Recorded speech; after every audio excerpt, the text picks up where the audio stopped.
Just a quick move around today at Brink Shed Quarters. We've got the original 535 that I picked up, which is now in a nice position to work on.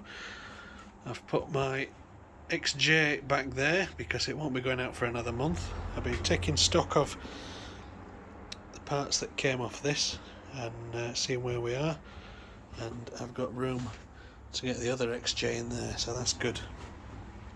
So a plan now is to put a set of carburetors on this and see how it runs before I put any amount of time into it, and I think that'll be fine. I have every confidence it'll run.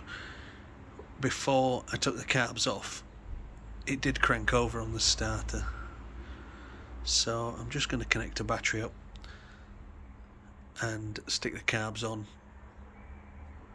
and crank her. That's it.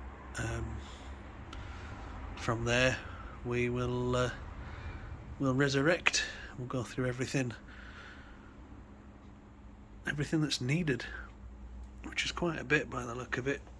I did pinch a few parts off this one to make the other one right, so we've ended up with worse parts, but that's alright, because it just means I've got to do things like make videos